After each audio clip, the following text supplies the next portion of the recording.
आइए आज 20 जुलाई को स्मरण करेंगे एक विस्मृत विप्लवी बटुकेश्वर दत्त को। यह इतिहास की विडंबना है कि अनेक क्रांतिकारी स्वतंत्रता के युद्ध में सर्वस्व अर्पण करने के बाद भी अज्ञात ही रहे।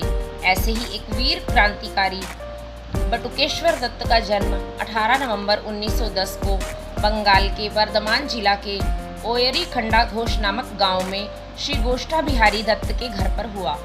वे एक दवा कंपनी में काम करते थे जो बाद में उत्तर प्रदेश के कानपुर में रहने लगे। इसलिए बटुकेश्वर दत्त की प्रारंभिक शिक्षा पीपीएन हाई स्कूल कानपुर में हुई। उन्होंने अपने मित्रों के साथ कानपुर जिम्नास्टिक क्लब की स्थापना भी की।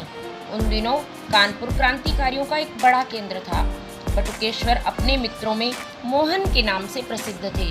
भगत सिंह के साथ 8 अप्रैल 1929 को दिल्ली में संसद भवन में बम फेंकने के बाद वे चाहते तो भाग सकते थे, पर क्रांतिकारी दल के निर्णय के अनुसार दोनों ने गिरफ्तारी दे दी।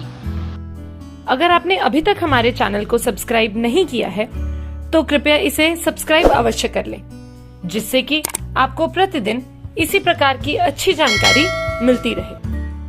6 जून 1929 को न्यायालय में दोनों ने एक लिखित वक्तव्य दिया जिसमें क्रांतिकारी दल की कल्पना, इनकलाब जिंदाबाद का अर्थ तथा देश की व्यवस्था में आमूल परिवर्तन की बातें कही गई।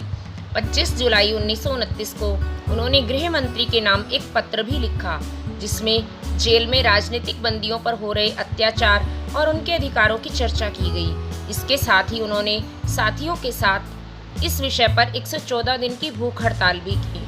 भगत सिंह, सुखदेव और राजगुरु को फांसी घोषित हुई, जबकि दत्त को आजीवन कारावास। इस पर भगत सिंह ने उन्हें एक पत्र लिखा। उसमें कहा गया कि हम तो मर जाएंगे, पर तुम जीवित रहकर दिखा दो कि क्रांतिकारी जैसे हंसकर फांसी चढ़ता है, वैसे ही अपने आदर्शों के लिए हंसते हुए जेल की अंधकारपूर्ण कोठरियों में यातनाएं और उत्पीड़न भी सह सकता है।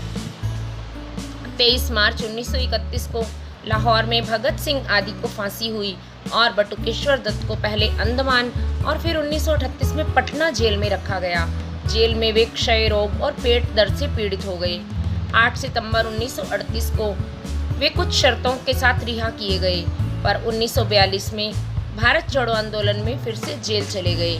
1945 में वे पटना में अपने बड़े भाई के घर में नज़रबंद किए गए। 1947 में हजारीबाग जेल से मुक्त होकर वे पटना में रहने लगे। इतनी लंबी जेल के बाद भी उनका जीवन उत्साहित था। 36 वर्ष की अवस्था में उन्होंने आसनसोल में सादगीपूर्ण रीति से अंजलि दत्त से विवाह किया। भगत सिंह की मां विद्यामती जी उन्हें अपना दूसरा बेटा मानती थी।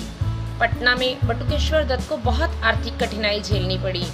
उन्होंने एक सिगरेट कंपनी में एजेंट की तथा पत्नी ने एक विद्यालय में 100 रुपये मासिक पर नौकरी की। 1963 में कुछ समय के लिए वे विधान परिषद में मनोनीत किए गए, पर उन्हें काफ़ी विरोध सहना पड़ा। 1964 में स्वास्थ्य बहुत बिगड़ने पर पहले पटना के सरकारी अस्पताल और फिर दिल्ली के सफदरजंग अस्पताल में उनका इलाज हुआ। उन्होंने बड़ी वेदना से कहा कि जिस दिल्ली की संसद में मैंने बम फेंका वहाँ मुझे स्ट्रेचर पर आना पड़ेगा, यह कभी सोचा भी नहीं था। बीमारी में मां विद्यावती जी उनकी सेवा में लगी रही। राष्ट्रपति, प्रधानमंत्री और उनके कई पुराने साथी उनसे मिले।